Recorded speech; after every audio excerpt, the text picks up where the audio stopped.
नमस्कार, 12 बजे की 12 बड़ी खबरों में आप सभी दर्शकों का स्वागत है और मैं हूं आपके साथ अखंड राय और आप देख रहे हैं उत्तर प्रदेश का तेजी से बढ़ता हुआ digital platform IBC 24 Uttar Pradesh Uttarakhand. 12 बजे की महत्वपूर्ण खबरों की शुरुआत करते हैं। आपको बता दें, सीएम योगी का नमाज को लेकर के दिया बयान इस वक्त वायरल है और इस बयान को लेकर के एक नई राजनीतिक बहस छिड़ गई है। इसको लेकर के तमाम जो संगठन है वो अलग अलग बातें कह रहे हैं, तो वहीं इसको लेकर के जो मुस्लिम धर्मगुरु हैं या जो मुस्लिम संगठन है उन्होंने भी अपनी राय व्यक्त की है। कहीं ना कहीं सीएम योगी ने जो बयान को लेकर के नमाज को लेकर के जो बयान दिया कि उत्तर प्रदेश में सड़कों पर नमाज नहीं होती है, जिसको भी नमाज पढ़नी है वो अपने धर्मस्थल का उपयोग करे और अगर तादाद ज्यादा है, संख्या बड़ी है तो शिफ्ट वाइज उसको करे या फिर संख्या कंट्रोल करने का काम करे। लेकिन इसके बाद सीएम योगी के जैसे ये बयान वायरल हुआ, उसके बाद कहीं ना कहीं राजनीतिक गलियारों में इसको लेकर के एक नई बहस छिड़ गई, जिसके बाद तमाम तरीके की लोगों की प्रतिक्रियाएं आई हैं। समाजवादी पार्टी ने इसका पूरी तरीके से इस बयान का खंडन किया और उस पर आपत्ति जताई है। वहीं अगर दूसरी जगहों पर बात की जाए तो चाहे वो मुस्लिम समुदाय से जुड़े हुए लोग हों या फिर अलग धार्मिक संगठन के लोग हों, उनका कहना है कि जो भी व्यवस्थाएं होनी चाहिए वो समान व्यवस्था ही होनी चाहिए। ऐसा नहीं किसी दूसरे धर्म के लिए अलग व्यवस्था हो और किसी और धर्म के लिए अलग व्यवस्था, सबके लिए समान व्यवस्था होनी चाहिए। और अगर ऐसा नहीं होगा तो कहीं ना कहीं आपस में मतभेद होंगे और समाज में एक कटुता आएगी और समाज में बंटने का काम होगा। लेकिन साफ तौर पर जिस तरीके से सीएम योगी ने नसीहत दी है कि नमाज सड़कों पर अदा करने की चीज नहीं है, वो धर्मस्थल पर ही होनी चाहिए। अब इसको लेकर के जो नई बहस है वो लगातार छिड़ी हुई है। एक दूसरे चाहे धर्म के लोग हों या किसी दूसरे समुदाय के लोग हों, इसको लेकर के लगातार एक के बाद एक अपनी प्रतिक्रियाएं दे रहे हैं और कहीं ना कहीं इस बयान के बाद तीखी प्रतिक्रियाएं भी देखने को मिली है। चाहे एआईएमआईएम के नेता वारिस पठान की बात की जाए या फिर तमाम अन्य लोगों की बात की जाए कि किस तरीके से समाज को बांटने का काम किया जा रहा है। लेकिन इस बयान को अगर सीधे तौर पर देखा जाए तो सीएम योगी ये बताना चाह रहे थे कि सड़क चलने के लिए होती है, किसी अवरोध के लिए नहीं होती है, क्योंकि काफी दिक्कतें होती है, चाहे वो व्यापारी हो, चाहे वो एम्बुलेंस हो या फिर स्कूली बच्चे हो। कई बार स्थिति ऐसी पैदा हो जाती है जब सड़क पर नमाज होती है तो उससे आम राहगीरों को बड़ी परेशानी होती है। इसके लिए ये कदम उठाया गया है कि सड़क पर नमाज नहीं अदा की जाएगी। लेकिन साफ तौर पर हर बयान के अपने एक अलग मायने होते हैं। अब जिसको जो सही लग रहा है उसके हिसाब से वो अपनी बातें कह रहा है और हर तरफ से कहीं ना कहीं इस बयान को लेकर के प्रतिक्रियाएं आ रही है। कहीं कुछ लोग इसका समर्थन भी कर रहे हैं तो ज्यादातर लोग इस बयान का विरोध भी करते हुए नजर आ रहे हैं और साफ तौर पर सीएम योगी से ऐसे बयान ना देने की बात भी कह रहे हैं, अपील भी कर रहे हैं। अब चलते अपने सभी सहयोगियों के पास, हमारे साथ एक करके जुड़ेंगे जो हमारे यूपी में। क्या सड़कों पे सचमुच नमाज नहीं होती? मैं कहता हूं कतई नहीं होती है, आप जाके देख लो, नहीं होती है। अरे सड़कें चलने के लिए है या कोई भी व्यक्ति आकर के चौराहे पे आके तमाशा बना देगा? क्या अधिकार है उसको सड़क रोकने का? आवागमन बाधित करने का कौन सा अधिकार है? जहां उसका स्थल होगा वहां जाके करें। उन लोगों ने मुझसे कहा साहब कैसे होगा, हमारी संख्या ज्यादा है। हमने कहा शिफ्ट में कर लो, तुम्हारे घर में रहने की जगह नहीं है तो भाई संख्या नियंत्रित कर लो, और नहीं है सामर्थ्य क्यों बेकार आगे संख्या बढ़ाई जा रहे हैं। और ये चाहिए आपको कि अगर आपको सिस्टम के साथ रहना है तो याद करना, हम उन नियम और कानून को मानना शुरू करें। कानून का राज होगा, कानून के राज को सबको समान रूप से लागू करेंगे। नमाज पढ़नी आवश्यक है, आप शिफ्ट में पढ़िए, हम उसको रोकेंगे नहीं, लेकिन सड़क पर नहीं। सड़क चलने के लिए एक आम नागरिक के, एक बीमार व्यक्ति के लिए, एक आम नागरिक के लिए, एक कामगार के लिए, एक कर्मचारी के लिए, एक सामान्य नागरिक के लिए, एक व्यापारी के लिए हम सड़क को बाधित नहीं करने देंगे। सरकार का नियम सार्वभौम है, सबके लिए समान रूप से लागू होता है। हमने सबको कहा, हमने कभी नहीं चलने देंगे, अराजकता नहीं सड़कों पे फैलने देंगे। प्यार से मानेंगे ठीक बात है, नहीं मानेंगे तो दूसरा तरीका अपनाएंगे। हमारा काम है संवाद बनाना। आप संवाद से मानेंगे, संवाद से, नहीं तो संघर्ष से भी देख लो। बरेली में लोगों ने हाथ आजमाने का कार्य किया, देख लिया ताकत। इसलिए सरकार उन सिस्टम के साथ पूरी व्यवस्था को जोड़ना चाहती है। साफ तौर पर आप सीएम योगी को सुन भी रहे थे और किस तरीके से उन्होंने बताया कि कहीं ना कहीं जो सिस्टम है उसको मानना पड़ेगा और जो भी इसमें बाधा डालने का काम करेगा, उन्होंने बरेली का उदाहरण देते हुए बताया कि जो भी सिस्टम को फॉलो नहीं करेगा या उसमें बाधा डालने का काम करेगा उसको सिस्टम अच्छे से समझाएगा। तो साफ तौर पर इस बयान के कई मायने निकाले जरूर जा रहे हैं, लेकिन इतना जरूर है कि सिस्टम को बाधित ना किया जाए, राहगीर परेशान ना हो, कोई बीमार परेशान ना हो, बच्चे परेशान ना हो, व्यापारी कर्मचारी सभी का उन्होंने उदाहरण पेश किया कि जो सड़क है वो चलने के लिए होती है, ना कि नमाज पढ़ने के लिए। अगर किसी को लगता है कि उन्हें नमाज पढ़नी है तो अपने धर्म स्थल पर जाकर के वो पढ़ सकते हैं। फिर भी जिस तरीके से बयान आया है, कहीं ना कहीं राजनीतिक गलियारों में इसको लेकर के चर्चा और माहौल गर्म है, लगातार इसको लेकर के एक के बाद एक प्रतिक्रियाएं आ रही है और सभी लोग चाहे जो इससे वाकिफ या जिससे जो इनके बयान का समर्थन करते हैं वो समर्थन कर रहे हैं, लेकिन जो विपक्षी दल है या यूं कहे कि जो मुस्लिम संगठन है वो सीएम योगी के इस बयान पर कहीं ना कहीं तीखी प्रतिक्रिया देते हुए नजर आ रहे हैं। अब चलते अपने सभी सहयोगियों के पास, एक एक करके हमारे साथी हमारे साथ जुड़ेंगे। जो आज की बड़ी खबरें उनके शहरों की है वो हमारे दर्शकों को बताएंगे। एक और खबर आपको बता दें, क्योंकि देखिए 2 दिवसीय दौरे पर राहुल गांधी आज रायबरेली आ रहे हैं और 10:55 पर वो लखनऊ एयरपोर्ट पर लैंड किए और उसके बाद यहां से वो सड़क मार्ग से रायबरेली के लिए गए, जहां पर वो बछरावा जाएंगे और एक बारात घर का उद्घाटन भी करेंगे। तो कहीं ना कहीं जिस तरीके से नेता प्रतिपक्ष राहुल गांधी 2 दिवसीय दौरे पर रायबरेली पहुंच रहे हैं और कहीं ना कहीं वो सीधे कार्यकर्ताओं से भी संवाद करेंगे और जो कुछ जैसे बारात घर है का उद्घाटन भी करेंगे, तो साफ तौर पर ये रायबरेली का उनका एक और दौरा है। लगातार जब से उन्होंने रायबरेली में चुनाव लड़ा है, जीत हासिल की है, तब से लगातार वो रायबरेली आ रहे हैं और साथ ही साथ जो जानकारी मिल रही है कि अमेठी में भी हो जाएंगे। तो रायबरेली अमेठी को लेकर के जो तमाम कांग्रेस के कार्यकर्ता हैं उत्साहित है और जिस तरीके से उनका आज लखनऊ के एयरपोर्ट पर स्वागत किया है कार्यकर्ताओं ने, वो भी देखते हुए बनता है। लेकिन इतना जरूर है कि नेता प्रतिपक्ष 2024 के इलेक्शन के बाद से लगातार रायबरेली का रुख कर रहे हैं और कहीं ना कहीं इसके पीछे जो वजह बताई जा रही है वो बताई जा रही है कि 2027 में कांग्रेस मजबूती के साथ उत्तर प्रदेश में चुनाव लड़ने की तैयारी कर रही है। वो किसी भी कीमत पे कोई बार्गेनिंग के मूड में नहीं है या उसे कम सीटों से संतोष करना पड़ जाए अगर वो गठबंधन में जाती है तो, क्योंकि तमाम जगहों पर हमने देखा है कि बड़ी मजबूती के साथ कांग्रेस ने अपने पैर फैलाए हैं और मुख्य विपक्षी पार्टी के रूप में कई जगहों पर आई है। तो सबसे बड़ी बात है कि इसी को देखते हुए जिस तरीके से नेता प्रतिपक्ष राहुल गांधी उत्तर प्रदेश का लगातार दौरा कर रहे हैं और एक के बाद एक कई दौरे हो रहे हैं और सीधे तौर पर संवाद करते हैं और कहीं ना कहीं उत्तर प्रदेश में जो कार्यकर्ताओं हो उनके अंदर जोश भरने का काम करते हैं और जो उन्होंने नारा दिया है बब्बर शेर कार्यकर्ताओं को, तो कहीं ना कहीं हतोत्साहित ना हो, उत्साहित हो उनके कार्यकर्ता। इसको लेकर के लगातार एक नई रणनीति के साथ नेता प्रतिपक्ष राहुल गांधी लगातार काम कर रहे हैं कि 2027 का जो बैटल है, चुनावी बैटल होगा, उसमें कांग्रेस एक बड़े मजबूत प्लेयर के रूप में उतरेगी और जब मैदान में उतरेगी तो जो भी उनके सामने होगा, जो विपक्ष के रूप में होगा, चाहे उनके साथ होगा, उसे वो एहसास कराएगी कि उसके अंदर भी एक अलग दम है और वो दमखम के साथ पूरे मैदान में अकेले चुनाव लड़ने के लिए तैयार है। हम चलते जितेंद्र के पास, बस्ती से हमारे साथ बने हुए जितेंद्र कौन सी खबर है बस्ती से आज? बिल्कुल अखंड, जिस तरीके से देश के प्रधानमंत्री नरेंद्र मोदी ने देश को संबोधित किया था, जैसे उन्होंने बताया कि ये आपदा का समय है, कहीं ना कहीं स्वाभाविक बात है, जिस तरीके से तेल बचाने की बात कही थी, तमाम ऐसी चीजें हैं, सोने की बात कही थी, लेकिन अब कहीं ना कहीं अखंड साफ तौर पर यह भी देखा जाता है कि लगातार तेल की कमियों की वजह से पेट्रोल पंप भी ड्राई चल रहे हैं, कई सारे ऐसे पेट्रोल पंप है, गैस की किल्लत लोगों के साथ थी। लेकिन कहीं ना कहीं एक चीज सभी चीजों में देखा गया कि बीच में एक नीट का पेपर भी जो लीक हो गया था, तो स्वाभाविक बात है कहीं ना कहीं विपक्ष के पास पूरे तरीके यूं कर सकते हैं कि पूरे जो है बीजेपी पे घाव करने के सारे पैतरे इस समय उनके पास है, क्योंकि लगातार बस्ती में भी देखा जा रहा है कांग्रेस के जो लोग है, जो युवा कांग्रेस के नेता है, कहीं ना कहीं वो एक अनोखा प्रदर्शन उन्होंने किया कि झालमुड़ी बना के उन्होंने लोगों को बांटा, अपना विरोध प्रकट किया। उन्होंने नीट परीक्षा को लेकर कहा कि जिस तरीके से लगातार इस सरकार में कई पेपर ऐसे लीक हो चुके हैं, तो लगातार वो आरोप लगाते हुए नजर आ रहे हैं कि प्रधानमंत्री नरेंद्र मोदी ने आह्वान किया कि लोग जो व्हीकल से जो है पेट्रोल बचाए उसे दूसरे के व्हीकल से चले या जो है कहीं ना कहीं पूल का करके चले, इस तरह की चीजें उन्होंने वहां किया। तो कहीं ना कहीं लेकिन जो विपक्ष है वो लगातार इन चीजों को घेरते हुए भी नजर आ रहे हैं, क्योंकि बस्ती में भी ऐसा देखा गया और सडनली विदिन 3 दिन के अंदर में जो है पेट्रोल के दाम अगर बढ़ गए हैं तो उसको लेके भी कहीं ना कहीं लोगों में पूरा आक्रोश देखने को मिल रहा है। लेकिन साफ तौर पर जनता का यह भी मानना है कि ये सारी चीजें सिर्फ जनता के लिए ही नहीं, जो पॉलिटिशियन लोग या जो नेता है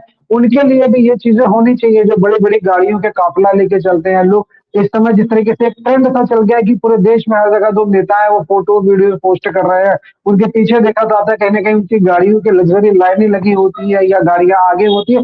तो कहीं ना कहीं जो जनता है वो पूरे तरीके से जो है आक्रोशित भी है। और स्वयं बात करें तो बस्ती के जो कांग्रेस पार्टी के लोग हैं या विपक्षी दल के लोग हैं, उन लोग भी लगातार आरोप लगाते हुए नजर आ रहे हैं। क्या सरकार क्या करना चाहती है, जनता क्यों इतने परेशान हो रही है, सोना खरीदने के लिए आप मना करते हैं और जिस तरीके से जो है टैक्स भी बढ़ा दिया गया है, तो कहीं ना कहीं नाराजगी पूरे तरीके से देखने को मिल रही है बस्ती में भी अखंड।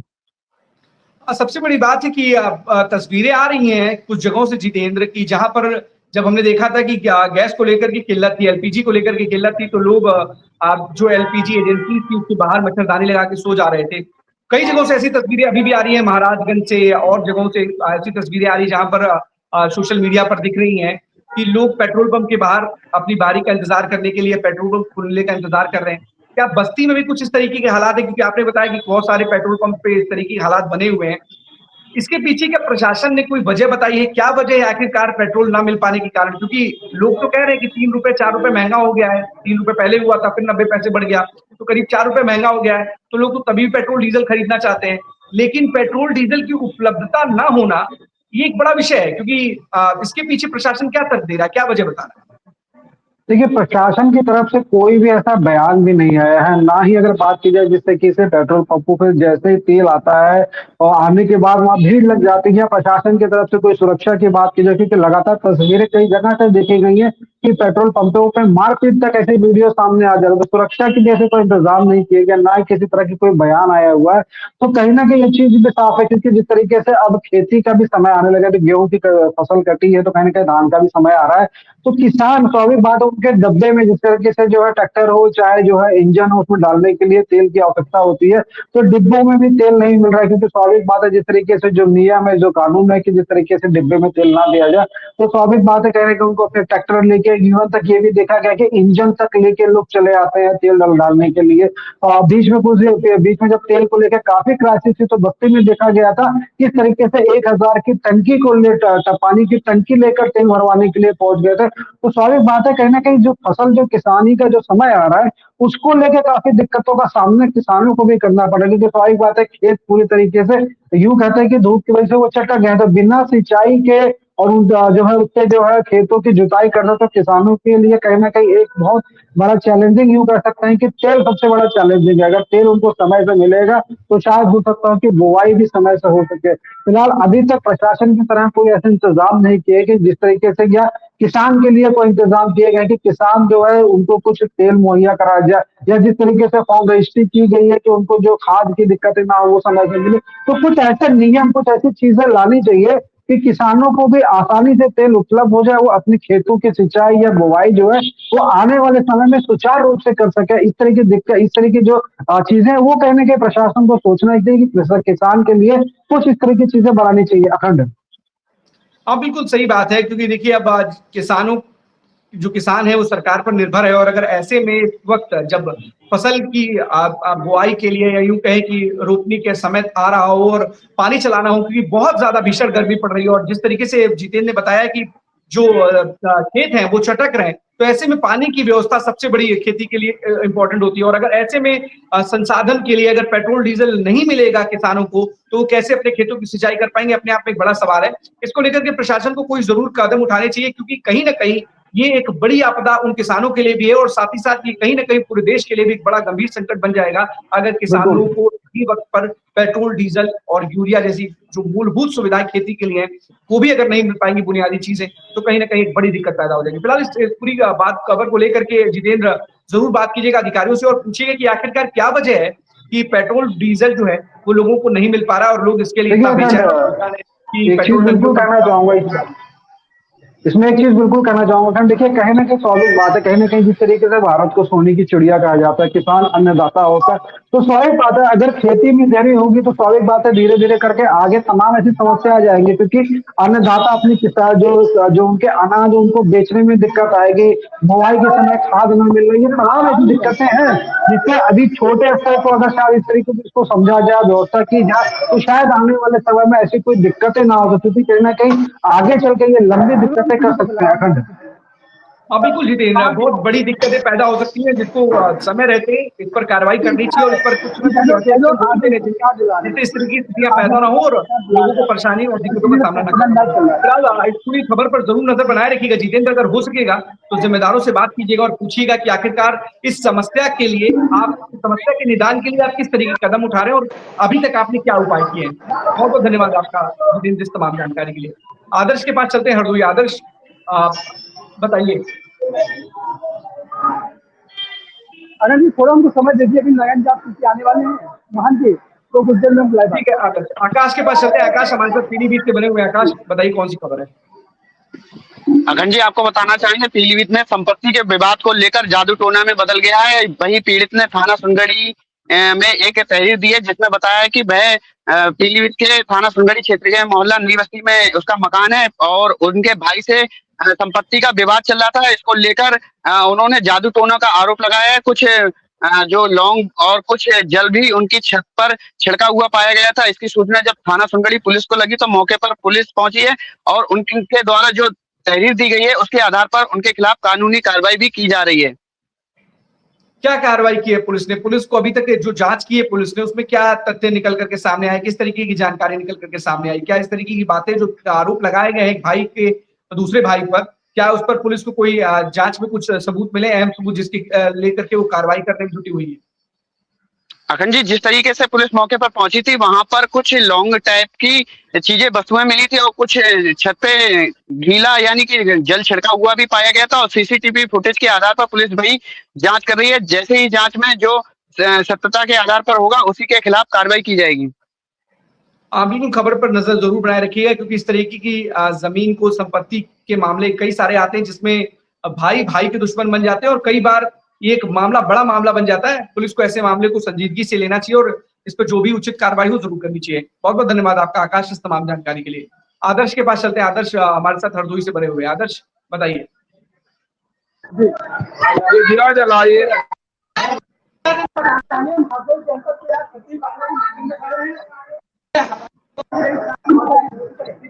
और यहाँ पर आज सुबह से भक्तों को लंबी और यहाँ पर हजारों की संख्या में भीड़ है और मान लीजिए आप देख सकते हैं जो है यहाँ एक सबसे बड़ी मान्यता ये है कि यहाँ पर जो मंदिर पर लिखता है उसके सारे मनोकामना पूरी हो जाती है। और आज हम उनके मंदिर में खड़े हैं, हमारे साथ यहाँ के महान नगर दास जी हैं, हम उनसे जानना चाहेंगे कि यहाँ पर क्या मान्यताएं हैं। लोग यहाँ पर दीवारों पर लिखते हैं ऐसे क्या मुरादें पूरी होती है। आप भीड़ दिखाते काफी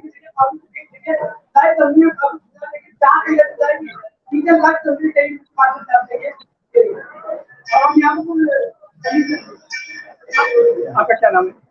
मैं महंत नागेंद्र दास जी महाराज, बालाजी धाम हरदोई। यहाँ पे जो है जेठ का आज तीसरा मंगल जो है, इस बार मलमास चल रहा, मलमास का ये पहला मंगल है। यहाँ पर जो है सुबह 3 बजे से ही हजारों की नहीं लाखों की संख्या में यहाँ पर लोग लाइन में लगे हैं और जो है लेडीज की लाइन अलग है, जेंट्स की लाइन अलग है। सभी लोग अपना जो है दर्शन करने का अवसर, जल्दी से जल्दी पहुंचने का उनके अंदर उत्साह और उमंग के साथ लोग लाइन में लगकर जयकारे लगाते हुए हनुमान जी महाराज की और यहाँ पर जो है आ रहे हैं। यहाँ जो है भक्त लोगों ने बड़ी अच्छी अच्छी व्यवस्थाएं कर रखी है। यहाँ पे जल पिलाने की व्यवस्था है और एक भक्त है उन्होंने सुबह से ही करीब 50 कैंटर लेकर जो है यहाँ पर सभी को जल पिला रहे हैं। यहाँ पे शरबत की व्यवस्था चल रही है, लोग शरबत पिला रहे हैं, लोग जो है बूंदी का प्रसाद पिला रहे हैं। जो भी लोग भक्त दर्शन कर रहे हैं उनको सबको प्रसाद ग्रहण करा के अपने जीवन को कृतार्थ और धन्य मानकर वो जो है बालाजी महाराज की सेवा कर रहे हैं और अपने को धन्य मान रहे हैं। यहाँ पर जो है सबसे बड़ी व्यवस्था ये है कि यहाँ पर हर देश के मंगलों में बहुत विकराल भीड़ होती है। कई लाख यहाँ आदमी जो है श्रद्धालु सुबह से ही लेकर रात को 12 बजे तक जो है यहाँ पर दर्शन करते हैं और सभी के हाथों में आपको लड्डू प्रसाद दिखेगा। ऐसा कोई भक्त नहीं है जो लड्डू प्रसाद लेकर हनुमान जी को भोग लगाने का अपना उत्सव के साथ अपने उमंग के साथ जो है लोग दौड़ कर और भाग कर भी अपनी लाइन का इंतजार कर रहे हैं। जल्दी से जल्दी हमारा नंबर है। हम जानना चाहेंगे यहाँ पर जो दीवारों पर देखते हैं हमारी यहाँ पर जो लोग है हनुमान जी महाराज की जब गंगा दशहरा पे यहाँ प्राण प्रतिष्ठा हुई थी, जभी से यहाँ पे मूर्ति जो है हनुमान जी महाराज की जागृति अवस्था में, मतलब जागृति का अर्थ ये होता है कि जो लोग अपनी मन्नत अपनी इच्छा यहाँ पर हनुमान जी से मानते हैं कि हमारा नौकरी लग जाए, हमारे पुत्र की प्राप्ति हो जाए, हमारी लड़की की शादी हो जाए, हमारा बच्चा जो है पढ़ लिख कर बढ़िया योग्य बन जाए, व्यापार बिजनेस बढ़िया चलने लगे, इसके लिए हनुमान जी के पास दीवारों में लोग अपनी अपनी अर्जी लिखते हैं और कागज में लिखकर हनुमान जी महाराज के अर्जी लगाते हैं। अभी कहाँ से लोग आते हैं यहाँ पर? यहाँ पे तो आप पूरे उत्तर प्रदेश से लोग आते हैं, बाहर से भी आते हैं, और जिले के कई 8-10 जिले क्षेत्र के जितने हैं यहाँ लोग आकर और अपना जो है हर मंगल का इंतजार करके और लोग गाड़ियों से आकर अपना जो है आप प्रसाद चढ़ाते हैं।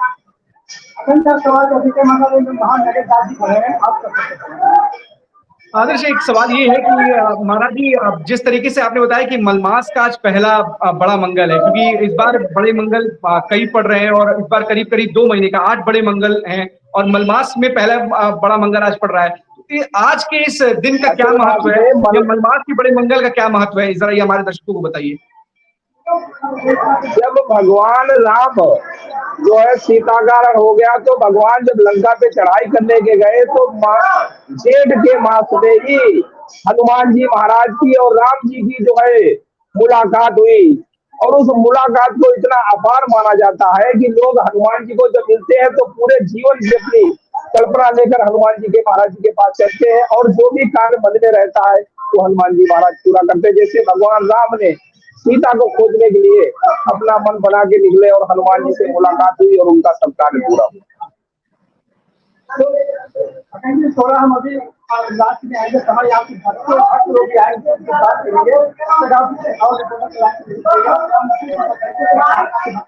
क्या मानता है? बिल्कुल आदर्श है, क्योंकि अपने आप में एक बड़े ही सिद्ध पीठ है और जिस तरीके से वहां पर महंत जी बता रहे थे कि यहाँ पर बड़ी तादाद में जो श्रद्धालु है लगातार वो आते हैं और अपनी दुआओं के लिए जो भगवान से मांगना होता है, बजरंगबली से मांगना होता है, वो यहाँ पर मांगते हैं। तो तमाम वो भीड़ भी आपने दिखाई थी, हमारे दर्शकों को दिखाई कि एक बड़ी लंबी कतार साफ तौर पर दिखाई दे रही है। तो अपने आप में एक विशेष महत्व है ये बजरंगबली के इस बड़े मंगल का, और जिस तरीके से लंबी कतारें हैं वो अपने आप में बयां कर रही है कि जो श्रद्धा है जो लोगों के मन में अपने आराध्य के प्रति, वो साफ तौर पर वो दिखाई भी दे रही है। हम अगर फिर आएंगे तब तक हम आपको बता देते हैं कि कहीं ना कहीं एक और बड़ी खबर है, सुप्रीम कोर्ट से जुड़ी हुई खबर है, और सुप्रीम कोर्ट से जुड़ी हुई खबर इसलिए महत्वपूर्ण है क्योंकि एक सुप्रीम कोर्ट ने डॉग लवर्स को लेकर के, स्ट्रीट डॉग्स को लेकर के एक फैसला सुनाया था और उसके पुनर्वास को लेकर के और उसकी नसबंदी को लेकर के फैसला सुनाया था। इससे जुड़ी हुई सभी याचिकाओं को खारिज कर दिया सुप्रीम कोर्ट ने और साफ तौर पर बोला है कि लोगों को जीने का अधिकार है। अगर लोग, ये बच्चे हो चाहे बुजुर्ग हो, उनके मन में किसी तरीके का कोई डर नहीं होना चाहिए, वो बिना डरे अपनी जिंदगी को जिए, इस बात का विशेष ख्याल रखना चाहिए। और इसी को लेकर के सुप्रीम कोर्ट ने फैसला सुनाया और सुप्रीम कोर्ट का ये फैसला अपने आप में एक बड़ा फैसला माना जा रहा है, क्योंकि लोगों को उम्मीद थी कि सुप्रीम कोर्ट कोई अलग फैसला दे सकता है, लेकिन कहीं ना कहीं सुप्रीम कोर्ट ने एक बार फिर से स्पष्ट कर दिया है कि लोगों की जिंदगी ज्यादा जरूरी है, लोगों की जिंदगी बहुत महत्वपूर्ण है। और ऐसे जगहों से, ऐसे तमाम जगहों से ऐसी खबरें आती है जिसकी वजह से बच्चों की जान चली जाती है, बुजुर्गों के मन में डर और भय का माहौल होता है। साफ तौर पर सुप्रीम कोर्ट ने इंडिकेट किया है कि लोगों की जिंदगी के साथ साथ उनको भी भयमुक्त जीवन मिलना एक अपने आप में बड़ी बात है, और इसी को लेकर के सुप्रीम कोर्ट ने यह फैसला सुनाया। और साफ तौर पर उन्होंने एक बात और भी इसमें जोड़ी है कि सुप्रीम कोर्ट ने स्पष्ट कहा है कि जो भी स्ट्रीट डॉग्स हैं, जो खतरनाक हो चुके हैं, उनको मौत का इंजेक्शन लगाया जाए। जो आवारा है, जो खतरनाक हो चुके हैं, जो कहीं ना कहीं दूसरों के लिए एक काल बन सकते हैं, उनको मौत का इंजेक्शन लगाया जाए। और साफ तौर पर स्पष्ट रूप से उन्होंने कहा है कि जो भी अधिकारी है, जो कर्मचारी इसको नहीं मान रहे हैं, उनके खिलाफ अवमानना का केस चलेगा। तो साफ तौर पर जितने भी लोग इंतजार कर रहे थे सुप्रीम कोर्ट के इस फैसले को लेकर के, आज सुप्रीम कोर्ट ने बड़ा फैसला सुनाया और साफ तौर पर उन्होंने बताया है कि डॉग लवर्स के साथ साथ उन लोगों की जिंदगियां भी इंपॉर्टेंट है जो लोग इनके डर और भय की वजह से घर से बाहर नहीं निकल पाते। कई जगहों पर हमने देखा है कि कुत्तों का आतंक देखने को मिलता है और कई जगहों से ऐसी तस्वीरें भी आई जिसमें बच्चों को नोच कर खा जाने की या नोच कर मार डालने की भी तस्वीरें आई कुत्तों को लेकर के। इसके बाद कहीं ना कहीं साफ तौर पर ये सुप्रीम कोर्ट का जो फैसला है वो साफ तौर पर दिखाई दे रहा है कि कहीं ना कहीं डॉग लवर्स के लिए एक झटका है, स्ट्रीट डॉग्स लवर्स के लिए भी झटका है, क्योंकि सुप्रीम कोर्ट ने स्पष्ट रूप से जिस तरीके का आदेश सुनाया है, ये उन तमाम लोगों के लिए सुरक्षा को दृष्टिकोण, सुरक्षा को ध्यान में रख करके ये फैसला सुनाया है, क्योंकि उन्होंने बोला है कि बच्चों की और बुजुर्गों की जो सुरक्षा है वो कहीं ना कहीं उसके साथ खिलवाड़ ना हो, और उनकी सुरक्षा भी, उनको भी जीने का अधिकार है, इसलिए ऐसा नहीं कर सकते कि किसी को भी छोड़ दिया जाए डर और भय के माहौल में जीने के लिए। तो साफ तौर पर जिस तरीके से एक बड़ा ही सुप्रीम कोर्ट ने बड़ा फैसला सुनाया, और कहीं ना कहीं इस फैसले के बाद अभी प्रतिक्रियाएं जो डॉग लवर्स है उनकी भी आना आज शुरू हो गई है, लेकिन हम ये आपको दिखाएंगे। लेकिन इतना जरूर है कि सुप्रीम कोर्ट ने स्ट्रीट डॉग्स को लेकर के एक बड़ा फैसला सुनाया और साफ तौर पर कहा है कि जो भी डॉग्स खतरनाक हैं उनको मौत का इंजेक्शन लगाया जाए। आपको बता दें कि पूरे देश में इस वक्त जो गर्मी का सितम है वो साफ तौर पर दिखाई दे रहा है, और जो पारा है वो लगातार बढ़ता जा रहा है। और अगर बात करें तो सुबह ही 8 से 9 बजे के बीच में ही पारा 36 के करीब पहुंच जा रहा है, और कई जगह उत्तर प्रदेश में बात की जाए तो लू के थपेड़े कहीं ना कहीं लोगों को परेशान करते हुए दिखाई दे रहे हैं, और जो तपिश है वो कहीं ना कहीं लोगों को परेशान कर रही है। 36 डिग्री टेम्परेचर भले ही 9 बजे करीब होता हो, लेकिन वो 41 और 42 फील कराता है। और कहीं ना कहीं धीरे धीरे जैसे जैसे अब वो 11-12 बजे के, या यूं कहे कि जो अभी समय हो रहा है, इस समय अगर बात की जाए तो टेम्परेचर अपने आप में बहुत बढ़ा हुआ है, और कहीं ना कहीं लोगों के लिए एक बड़ी मुसीबत का सबब बना हुआ है। लेकिन उसके बावजूद भी आदर्श हमारे साथ जुड़े हुए हैं, और जिस तरीके से मंदिरों में उत्साह देखने को मिल रहा है आज बड़े मंगल के दिन पर, वो भी देख रहे हैं। सवाल एक चीज आदर्श आपसे है कि जो गर्मी बहुत भीषण पड़ रही है, लेकिन कतारें बयां कर रही है कि जो भक्त है उनके उन अंदर जो उत्साह है, जो जोश है, उसमें कमी नहीं आ रही है। गर्मी भी उनके इस जोश को कम नहीं कर पा रही। देखिए अखंड जी, हम बताना चाहेंगे, हमारे पीछे आप देख सकते हैं ये शूटिंग लाइव चल रहा है हमारा। तो यहाँ पर जो जहाँ तक आपकी नजर जाएगी, यहाँ पर हजारों संख्या में, यहाँ पर लाखों की भीड़ आती है, और ये काफी दूर दूर से यहाँ भक्ता मुझे यहाँ जानकारी करेंगे यहाँ महिलाओं से जो कहाँ से आई है। क्या बेटा, क्या नाम है?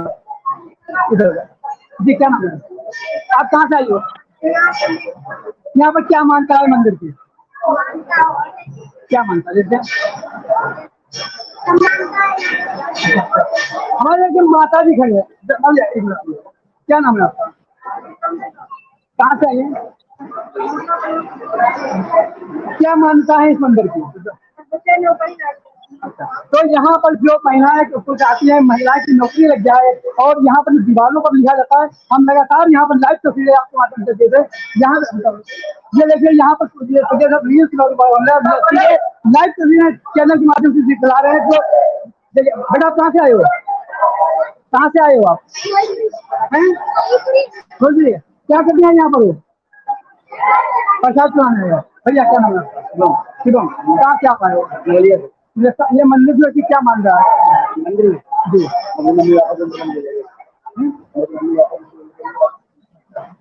ये भैया है, इन्होंने मन्नत मांगी कि मेरी मम्मी पापा की तबीयत सही हो जाए। और यहाँ मैडम है, क्या नाम है आपका? बिल्कुल आदर्श, देखिए एक बड़ा उत्साह है, बड़ा ही लोगों के अंदर जोश है। साफ तौर पर देखा भी जा सकता है कि बड़ी तादाद में श्रद्धालु पहुंचे हुए हैं, और सबसे बड़ी बात है कि इतनी भीषण गर्मी पड़ने के बाद भी लोगों के अंदर उत्साह में किसी प्रकार की कोई कमी नहीं देखी जा रही, और जो कतारें वो बयां कर रही है कि अपने आराध्य के दर्शन के लिए लोगों में किसी प्रकार की गर्मी भी है वो भी उन पर भारी नहीं पड़ने वाली, गर्मी को भी झेल जाएंगे। बहुत बहुत धन्यवाद आपका आदर्श, इस खबर को बताने के लिए, हमारे साथ जुड़ने के लिए। हम बताना चाहेंगे कि गर्मी, इतनी भयंकर गर्मी है, धूप में लोग, धूप भी है, लेकिन यहाँ पर इसकी व्यवस्था की गई है। लेकिन गर्मी में भी भक्तों की लंबी लाइन, कतारें दर्शन के लिए काफी है, और कहीं भक्तों का जोश कभी बिल्कुल कम नहीं हो रहा है। ये बालाजी मंदिर में सब ये लगी है, और सब बारी बारी से दर्शन करेंगे। पुलिस व्यवस्था भी ठीक ठाक की गई है जी। बिल्कुल आदर्श, सबसे बड़ी बात है कि गर्मी में भी जो उत्साह है, और इस भीषण गर्मी में, क्योंकि जिस वक्त 12:30 बज चुके हैं, और 12:30 बजने के बाद भी इस तरीके की लंबी कतारें साफ तौर पर दिखा रही है, बता रही है कि बड़े मंगल के दिन से जो अपने आराध्य हैं बजरंग बली के दर्शन के लिए लोगों में एक अलग उत्साह है। गर्मी पड़े, कुछ भी पड़े, वो उनके उत्साह पर साफ तौर पर कहीं ना कहीं गर्मी पर ही उत्साह भारी पड़ता हुआ दिखाई दे रहा है। बहुत बहुत धन्यवाद आपका आदर्श इस तमाम जानकारी के लिए। आपको बता दें, जो गर्मी है उसने कहीं ना कहीं परेशान कर रखा है लोगों को, और सबसे बड़ी बात की जाए कि पूरे देश में अगर बात करें तो बांदा सबसे ज्यादा गर्म शहर है, जहां पर तापमान 47 डिग्री सेल्सियस रिकॉर्ड किया गया है। तो अपने आप में बांदा के लिए बड़ी बात भी है, और समाजवादी पार्टी के मुखिया अखिलेश यादव ने बांदा को लेकर के एक पोस्ट भी शेयर किया हुआ है, और उस गर्मी को लेकर के कहीं ना कहीं सरकार पर भी एक तरीके से प्रहार करने का काम किया है कि आगे आने वाले समय में जिस तरीके से वहां पर बांदा में काम चल रहा है या बांदा का जिस तरीके से खनन हो रहा है, कहीं ना कहीं गर्मी और भी ज्यादा बड़े स्तर पर या खतरनाक लेवल पहुंच जाएगी और बांदा विनाश की तरफ पहुंच जाएगा। तो साफ तौर पर बांदा ही नहीं बल्कि तमाम ऐसे जिले हैं जो इस वक्त गर्मी की मार झेल रहे हैं और लोग परेशान है। जो IMD है, मौसम विभाग है, वो लगातार लोगों से अपील कर रहा है कि जरूरत ना हो तो घर से बाहर ना निकले। कई जगहों पर स्कूलों की छुट्टियां भी कर दी गई हैं, जहां आज नहीं कही गई है वहां कल से छुट्टियों का ऐलान हो जाएगा, क्योंकि गर्मी बहुत ज्यादा परेशान कर रही है और लगातार पारा जो है वो 7वें आसमान पर पहुंच गया है, लोगों को परेशान कर रहा है और लोग घर से बाहर निकलना उचित नहीं समझ रहे। लेकिन बहुत सारे लोगों को जरूरत के लिए घर से बाहर निकलना पड़ रहा है, ऐसे में उनको विशेष ख्याल रखना चाहिए और जितना जरूरत हो सके उतना ज्यादा पानी पीना चाहिए, क्योंकि कहीं ना कहीं अगर ऐसा नहीं होगा तो आप डिहाइड्रेशन के शिकार हो सकते हैं और तबीयत खराब हो सकती है। तो तमाम जो भी उपाय है उसको जरूर अपनाएं, क्योंकि गर्मी अब घातक हो रही है और कहीं ना कहीं आपको परेशान और बीमार कर सकती है। तो 12 बजे 12 बड़ी खबरों में आज के लिए बस इतना ही। कल हम आपके सामने फिर से होंगे। आज तक ले दीजिए हमें इजाजत। धन्यवाद।